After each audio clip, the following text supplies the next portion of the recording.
it's always easiest for the organization just to blame the individual. You did wrong and getting kicked out. But then thereafter, nothing really changes. You think about it, safety reports. It's not a punitive thing.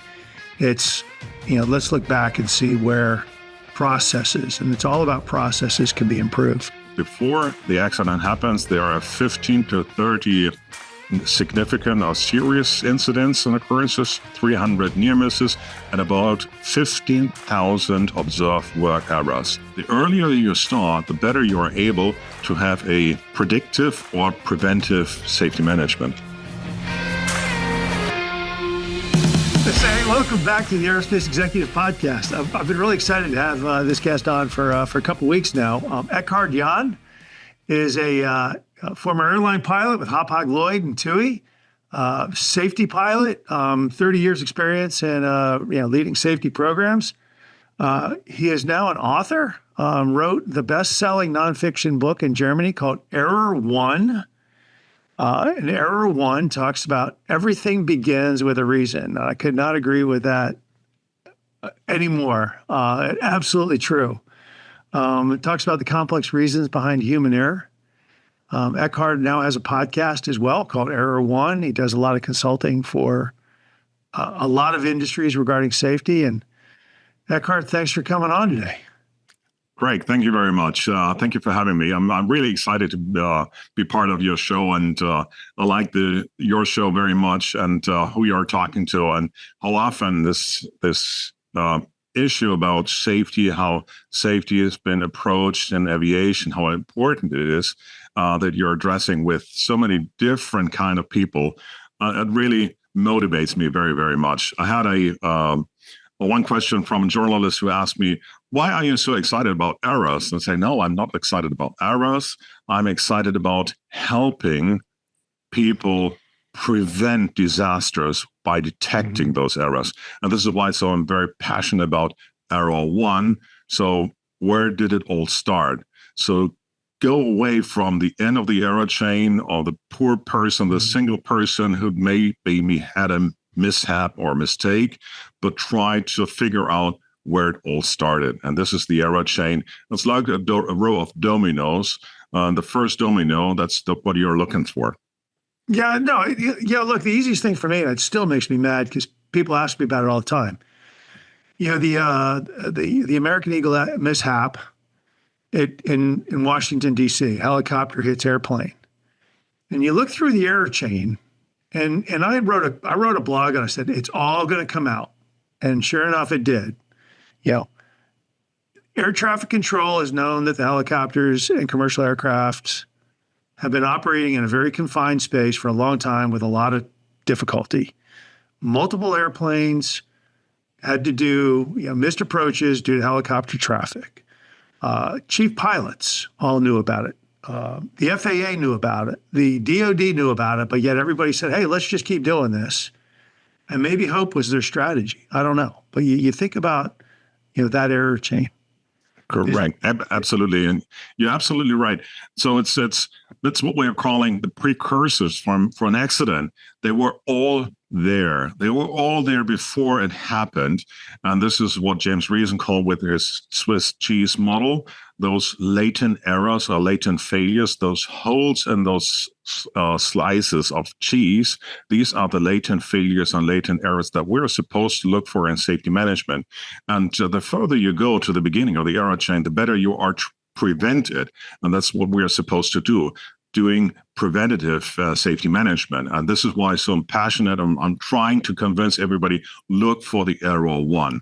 And this is, when you look for this, and if it's been the confined spaces in Washington, or it being that have been reduced staff at ATC, for example, which also was one factor that played a role in this accident. Mm-hmm. So there are many, many factors, but where did it all start? This is the Error One, and this is why I'm so passionate about. So what got you started with, obviously you wrote a great book. What got you started down the safety path? And talk a little bit about, how people should start to peel back the onion, to proactively. I mean, we've got safety management systems out there now. Everybody's talking about SMS. but you still see dumb mistakes causing big tragedies. Yes, it's because we humans are fallible. We are making mistakes, and I was very early in my career. I started working with safety management. Even at that time, it's 30 plus years ago. I realized that it's always easiest for the organization just to blame the individual. You did wrong and getting kicked out. But then thereafter, nothing really changes because they believe that we fixed the problem, but they really didn't, because they did not look for the systematic error, the systematic, or what James Reason calls the latent failures, latent errors that are still prevalent in the organization. And so I'm very, very passionate why it's so important to talk to those people. There are two reasons why I really emphasize always with all my clients and within all my training, the investigation training that I'm conducting now for 15 years, and train hundreds of safety officers and safety managers, how you're conducting an internal investigation, how you're talking to your colleagues. There are some tricks and some tips how really to get to the details, the nitty-gritty, the minute details that are important. And no matter where I look, I still see in official investigations with companies that they're just barely scratching the surface. And this is why I think it's so important. The second point, what is really great when you're doing this in an appropriate manner, you're helping it in a second aspect as well. You're not only helping your company, your organization to understand what were the precursors. Was fatigue? Did fatigue play a role in this? But you're also helping the individual. When I'm talking to you, Craig, let's talk about what happened. It feels great for someone to basically confess without being judged or punished for whatever mistake you did. We all are the same. We do not feel great when we're making mistakes, but no one in the world is error-free. We're all making mistakes, and it's great to have someone like I call it a priest. You're confessing to say, Craig, you can talk to me, and let's have a chat about and helping me to understand what we can learn to do differently in the future. And this is where it's helping both aspects. It's helping the organization, but it's helping the individual as well. And you're really getting to the very, very true error one. Why? And this is so important because the error one can have very, very different results at the end of the day. You could have totally different occurrences, but when you're going to the beginning of the error chain, you might end up with the same error one. So you're not preventing only a single event to recur again, but you're preventing another one, which you might not be aware of yet. Yeah, look, like I said, when you go back and you do it, everybody makes mistakes. And it might be, it could be just, the one thing I love about safety, investigations is they really come with not a punitive. It's like, look, let's figure this out. It's not a punitive. You think about it, safety reports. It's not a punitive thing. It's, let's look back at happen. Let's look back and see where processes, and it's all about processes, can be improved. But if you make it punitive, nobody fesses up. Nobody raises their hand. They're like, "Whoop, not me." It was always the other. The others are at fault, but it's not me. It's external attribution. That's what it's called in psychology, because you're pinpointing to someone else. But no, it wasn't me. It wasn't me. It wasn't me. And this is the wrong approach. This is why it's so important to have someone you can go to and talk to in a very confidential manner.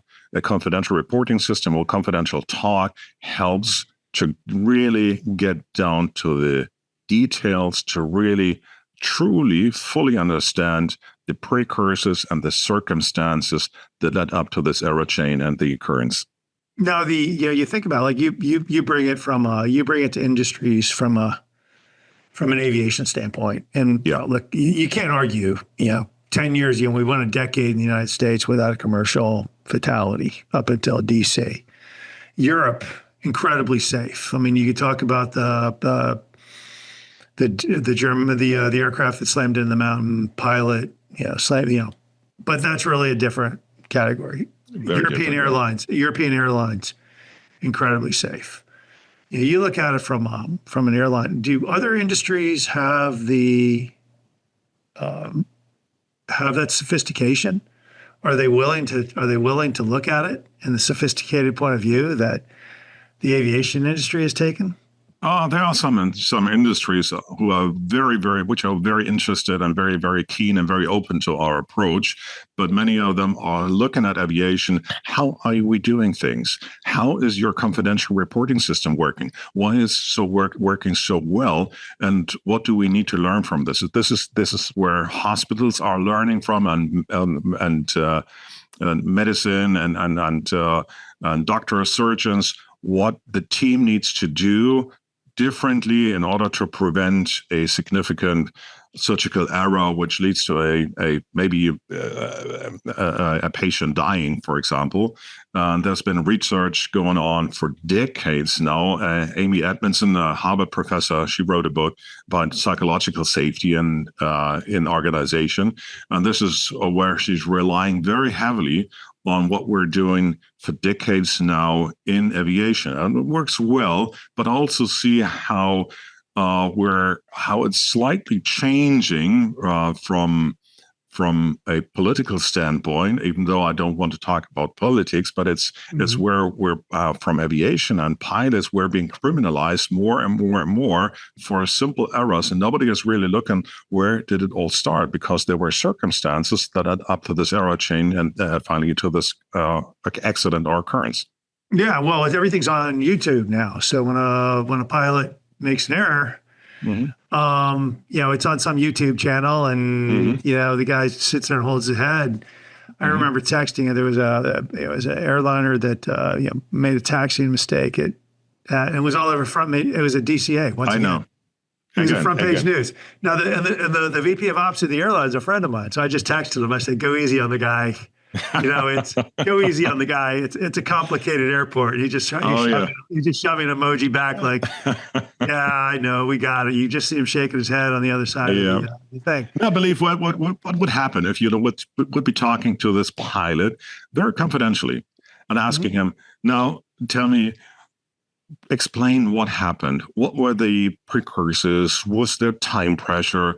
Were you fatigued? Do you have maybe there are some private issues at home you don't know about?" But it's how nonsense would be a recommendation, safety recommendation, don't cross an active runway without a clearance. I mean, we all know that.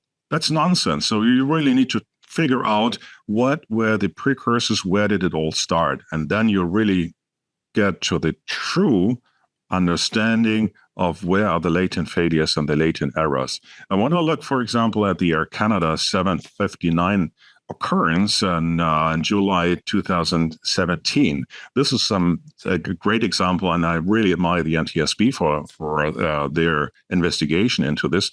There was the Air Canada flight going from Toronto at night after a long day, a lot of thunderstorms in Northern America. And they approached San Francisco after their scheduled arrival time. And the Tier 3 right runway was closed just shortly before they landed. They were cleared on 28 left, and there were only two runway taxiways were lighted. It was only 28 left and the taxiway Charlie. And 28 right was completely dark, and they were fatigued, and they were actually approaching taxiway Charlie. And there were 4 airplanes fully loaded, fully fueled, with approximately 1,000 people on board altogether. Right. And this would have, or could have, developed into the worst, by far the worst accident ever in civil aviation, even worse than the Tenerife accident, way worse, because way more people would have been involved, and they barely I made a go around just 50 feet, 59 feet over the airplanes. I was just barely. So digging down and trying to figure out where it all started, they said, well, there is a NOTAM which said that 28 left will be closed and only 28 right will be open after 11 p.m. After such a long flight, they were not aware anymore. So it was a very simple error, that perceptual error, and they were not aware because when they planned their flight, they said we'll be landing before 11 p.m. So this NOTAM really is not a factor for us. And what I really think that the investigation of NTSB was really great, because they agreed, and I totally agree with their finding, that they said there are so many NOTAMs out there that pilots have to read and have to recognize, have to memorize. And then the second where it's critical, they have to know how to react correctly. And Bob Sumwalt, and I heard on your other podcast that Bob Waltz was working with Bob Sumwalt, and I really admire Bob Sumwalt. And he said about these NOTAMs, this plethora of NOTAMs that they're out there and that pilots have to pay attention to. He said they are, and I quote, they are a bunch of garbage that nobody pays attention to. So, and that's the right approach. This is the error one. It's not that they misread something or forgot something because it was a long day, because we all are fallible. We are making mistakes. This will happen to all of us sooner or later, or could happen to all of us.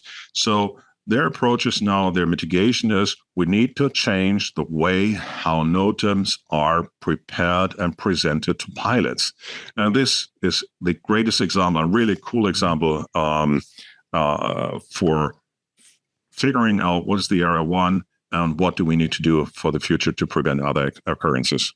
Yeah, look, at the end of the day, this is the one thing. Safety is everybody's issue. And the one thing that, I talk about, or I like to think, is that, and once again, it comes to aviation. Everybody's head is on, the fact that people are looking out, on runways, you're taking a scan of the runway. Is it safe? Yes, I might be cleared for takeoff, but is there somebody in front of me? And, it's not a pointing the finger, blaming somebody. It's when everybody is looking out for everybody, it shows that the system is actually working. And this is, if I may interrupt, this is what is happening each and every day. This is what James Reason says: the latent failures and latent errors are prevalent every day, everywhere. And all of us, we all are preventing on each and every day, preventing error chains from developing. When suddenly we're realizing, oh, the load sheet was wrong. Please give me a new load sheet. And all these checks, what we have, they all help us to prevent another error chain from developing. Now, unfortunately, this is the problem, is that those errors are not being reported. But the more you're clustering errors and the better you are able to realize where are the big holes in the Swiss cheese. And therefore we all, in aviation, you know how it is working. We need a good safety management system. What do we need for this? Yes, report. It's really, everybody's telling, yes, report. But when you're looking at the Heinrich pyramid or the accident pyramid, where it says the accident is just the tip of the iceberg. Before the accident happens, there are 15 to 30 significant or serious incidents and occurrences, 300 near misses, and about 15,000 observed work errors. And we're trying to start from the bottom of this pyramid. So we're trying to figure out all these observed work errors and trying to cluster them, because they are all elements of the error chain that eventually will lead up to the accident. And the earlier you start, the better you are able to have a predictive or preventive safety management. So, obviously this is the Aerospace Executive Podcast. So we'll focus it more on your small, we're talking about small, mid-size, small, mid-size, the airlines do a really good job. Now, they're not perfect, but in general, they do a really good job. I have at the end of our interview, I have three simple. I have a tip, a secret to share how you recognize if you have a working safety management system. It's just three very simple questions, but I will keep the tension up. So a cliffhanger to the end of this podcast. there you go. But where does it all start? I might be a one aircraft operator. I might be a one aircraft, Part 91, jet operator with Citation XLS and 2 pilots. And, I want them focused on safety all the time. Where does it start? Is it a, making my 2 pilots create a safety program and a process for each and every flight and living up to it? Or, a lot of these folks wing it. It's very different depending on the size of your organization. As you on your other podcast with Bob Waltz talked about, there is currently in the United States, there is no state safety program. So you need for your own organization, you need your own safety management system.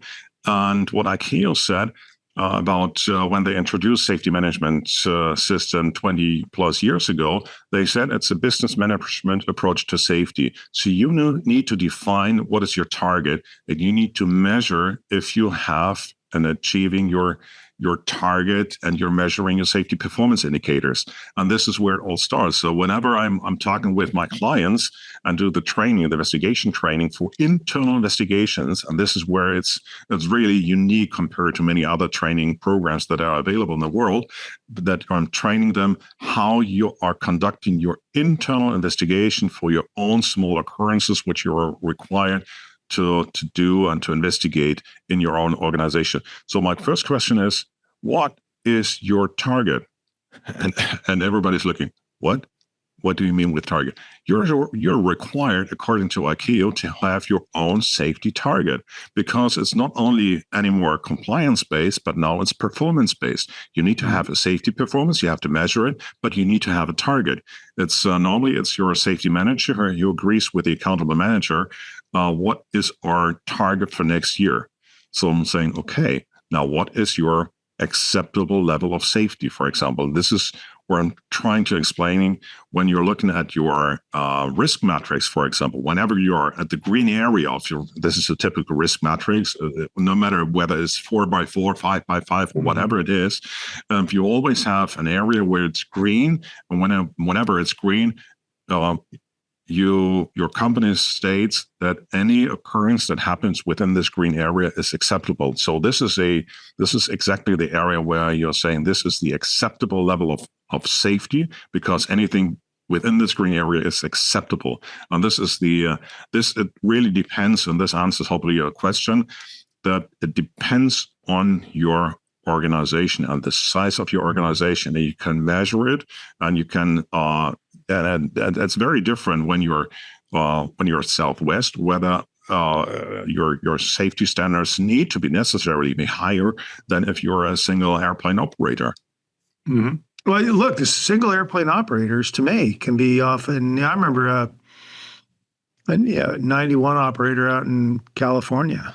Pilots would have the jet ready at 8:00 in the morning to do a long flight, either coast to coast or it might have been international. And then the principal decides, well, I'm not going to show up till 3 in the afternoon. In the meantime, these guys have been waiting all day.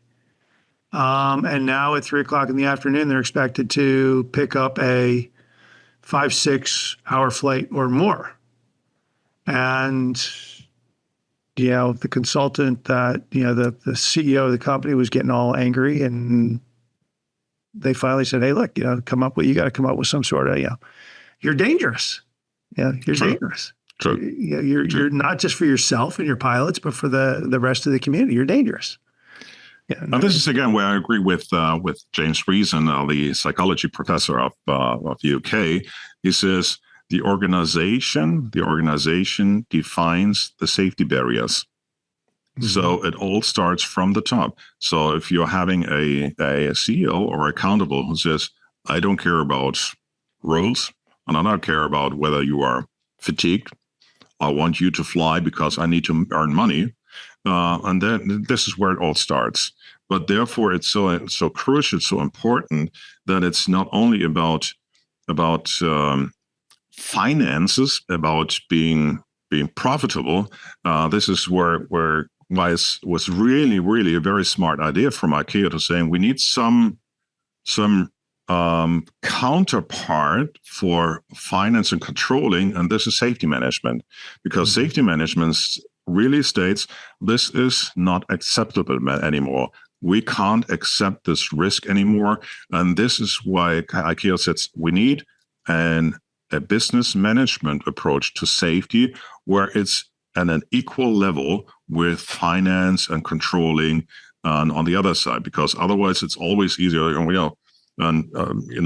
saving here and saving there, and due to your rest time regulations, I don't care as long as you're earning money, and for me that's fine. Mm-hmm. But this is they are all KPI focused, namely on finance and profitability, which is fine, which is really fine. I'm not trying to argue against it, but you need the accountable and the CEO. They need some other data, some other information where they are making sound decision, and this is where safety management is so crucial, because they are trying to tell them before you're accepting this risk, what does it involve? Is it an acceptable risk, yes or no? If it's not acceptable, we need to do something about it. It doesn't mean that we can't fly, but we need to have a mitigation possibility in order to reduce it to a level which is, again, acceptable.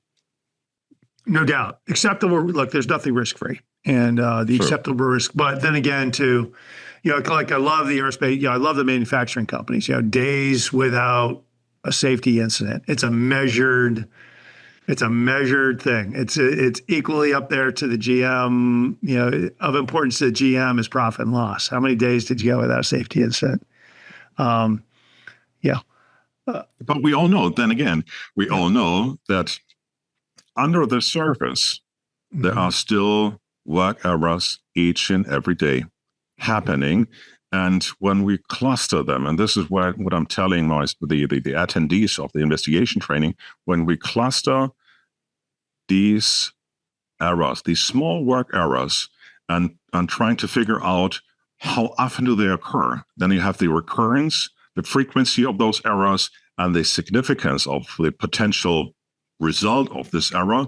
Then you have your risk, and then you can cluster them and saying, now this is an error element which we need to do something about it. We need to have some mitigation measures, and the earlier you start with this, the better you're able to prevent the accident. And this all evolves about, you might have heard about the practical drift, where we're slowly and starting gradually divide or going away from the standard that an operation started with.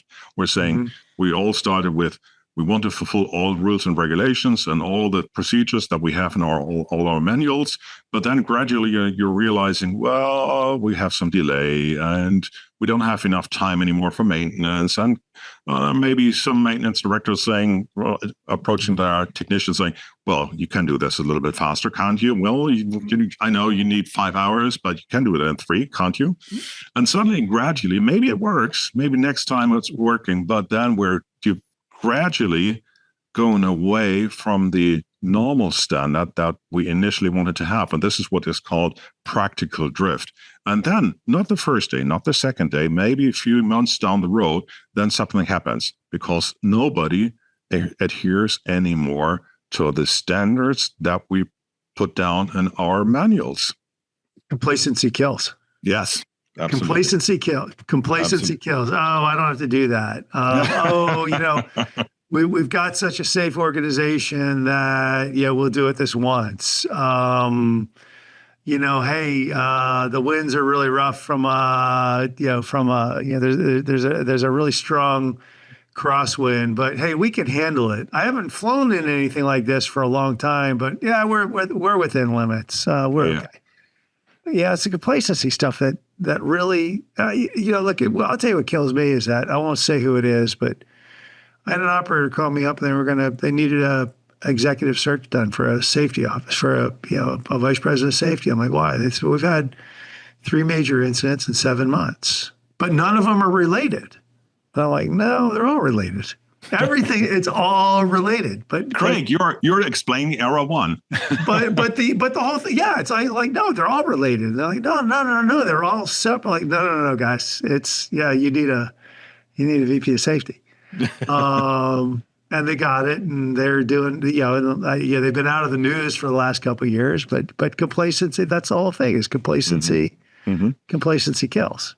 Absolutely. And starts most often from the top. Most often it's defined where the barriers are defined.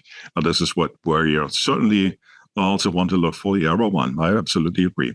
But this really sums up very, very nicely to the point where I really telling them there are these 3 questions.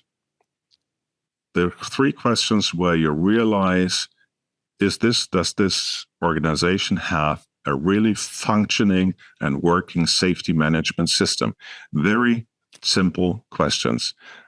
The first question is, what is the most likely reason for your next accident?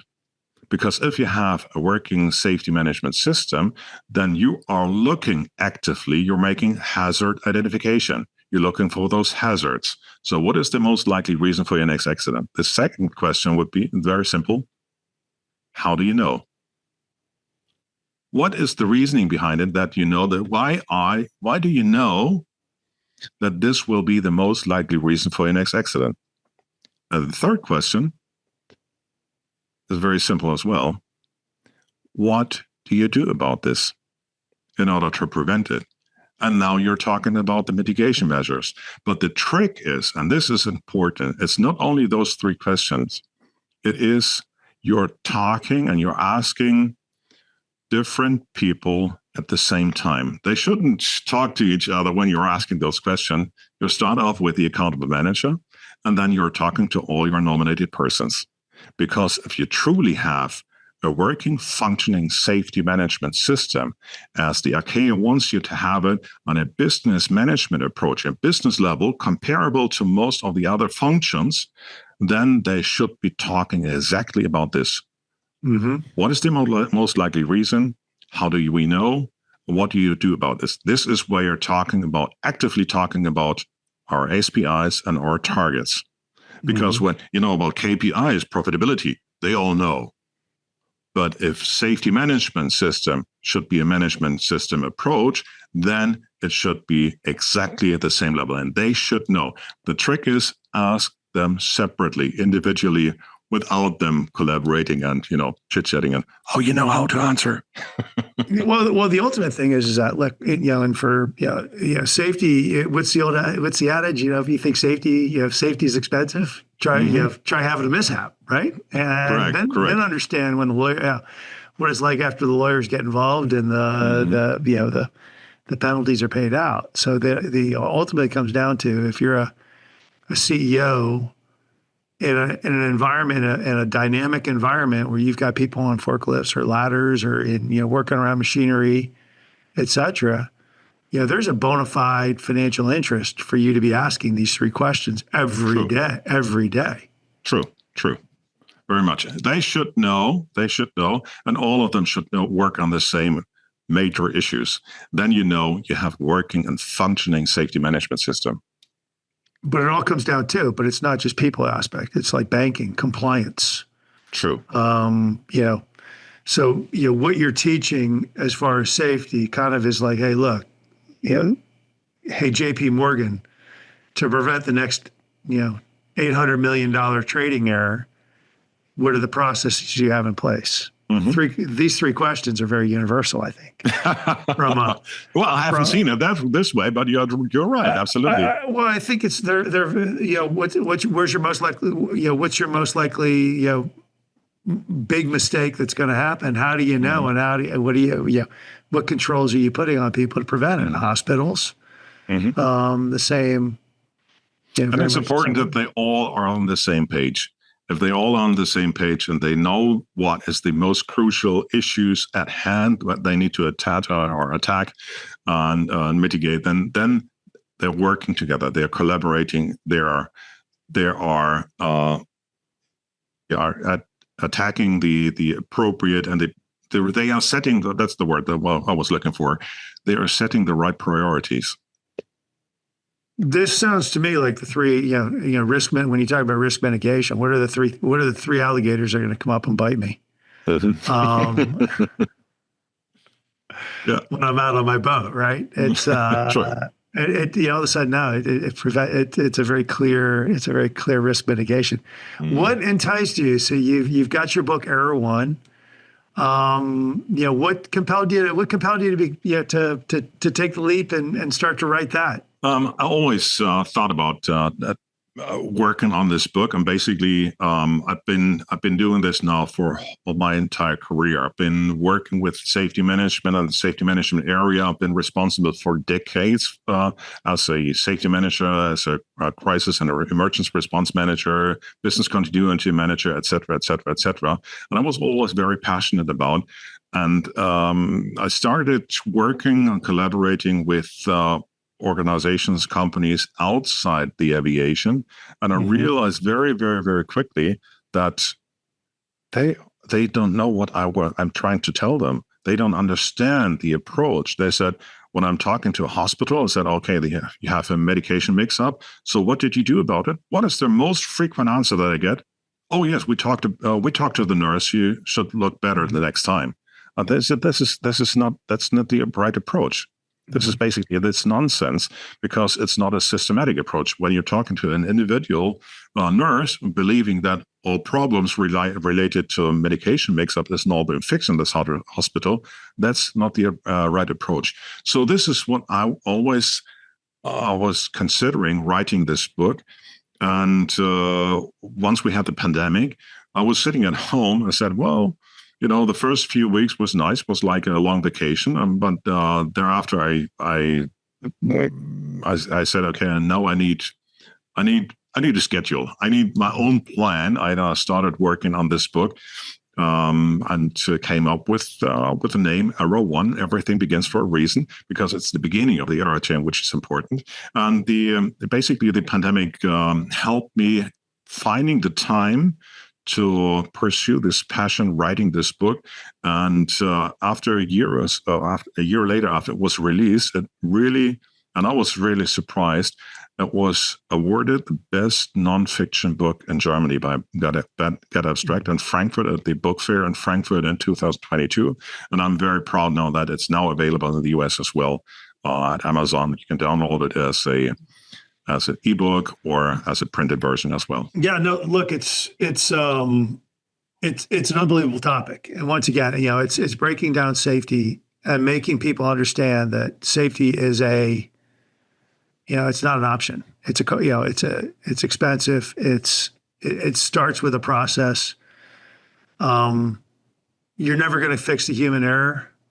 You might I'll tell you what's great is that one thing, it's gross negligence. You can't, that's definitely that. But ultimately, gross negligence comes back to when you figure out the error chain. Mm-hmm. Understanding why they are. There's this knowledge, skills, and attitude. What do you What do you need to do about your people when you want them to behave in a safe manner? Mm-hmm. It's always comes down to knowledge, skills, and attitude. And when I ask my participants, what is the most frequent reason why there are mishaps? Is it knowledge? Is it skills? Or is it attitude? What do you believe what they are answering? What is the most frequent answer? Skills. No, rather not. It's always attitude. It's always about the attitude issue and why. And the reasoning is why. So why do we have an attitude problem? Yes, we all have, because we are so ingrained in this in our daily lives that we're gradually going away from the rules and regulations that have been set up. And as we rightly said, it's about complacency and stuff like that. Yeah, no, I think when I was saying skills, when I was thinking about, it's people always they overestimate their skills. I'll say yes. Okay, which shows up in their attitude. And I think about I think about going back. It's probably about 30 years now. B-52 mishap at a air show at Fairchild Air Force Base. Mm-hmm. and they do the investigation, and every pilot in the squadron was like, yeah, we figured that guy was going to have a mishap at one point. Overestimated his. I think I remember. Was it the general who hardly ever flew? It was a lieutenant colonel who flew quite a bit, but Okay. he was I think was a lieutenant colonel who flew quite a bit, but everybody knew that he was reckless, and nobody called him out on it. And there you go. So you got somebody overestimating their skills. They bring their attitude, their cowboy attitude to the party, and here we are, 30 years later, talking about it. So. And I believe there's so much opportunity related to mitigation to improve, particularly related to attitude. Because whenever there's a mishap and you ever have the findings, what are the organization doing? Oh, we need to write and inform our people, and we need to improve our training. Yeah. So it's knowledge and skills, but nobody's changing the attitude. Yeah. So I believe there is so much opportunity, so much possibility to improve our safety standards when we're working on, particularly on the attitude issue. Yes, it can happen. Yeah, yes, it can happen to me. It can happen. Errors happen to all of us. It can happen. It can happen to everybody. But so you've got the book Error One. You've got a podcast too. Yes, podcast Error One as well, and talking about aviation-related accidents. It starts out with the Challenger catastrophe, for example, the Tenerife accident, and the just yesterday released the Helios accident from a small Cyprus airline, 737-300 that crashed north of Athens. But really fascinating. I have an interview with Bob McIntosh, who was the investigator in charge for the DC-10 accident in Sioux City at the United Airlines Flight 232 in 89. I talked to him. He's now retired. He's partly living in Florida and partly living in Virginia. It was great interview. I talked to him and how it all developed, where and when did they get their first information, and when they boarded the plane. They actually started to go to Sioux City from Washington National and started off and got the first news. And then they said, okay, it's absolutely not possible that anybody will survive this accident. And when they were flying down, it was a slow flying airplane. And they realized, and they got the VHF communication with the pilots in cockpit and said, oh, listen, there are survivors. And this entire accident evolved for them in real time, and they got the information. And when they landed in Sioux City, they were surprised how many survivors there were. It was absolutely a miracle. That's a great episode, and I recommend anybody who is interested in aviation accident investigation to listen to the DC-10 Sioux City podcast with Bob McIntosh. Really cool, a really cool guy. Also, finally, I provide investigation trainings now for 15 years. I currently have a promotion for any of your listeners going on. I have the next, the first English investigation training, which is conducted now in September in Frankfurt.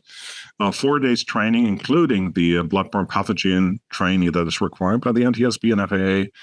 And this is now with a promotion. I will send you a promo code that your listeners can use if they want to participate in this training. And from the 1st to the 4th September in this year in Frankfurt.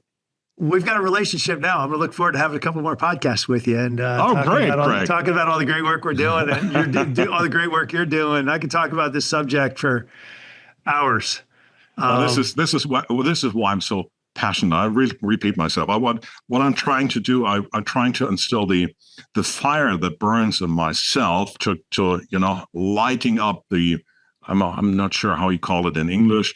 To light up the fire and my opposite the listeners, that because I'm really truly by my deepest heart, I'm very passionate about us trying to prevent those mishaps and those occurrences and saving lives, and trying to instill this fire that burns in me with my listeners. I love it. Eckhard, thanks for coming on today. I really enjoyed the conversation. Look forward to our next. Same with me. Craig, I really appreciate it. Thank you so very much. Thank you.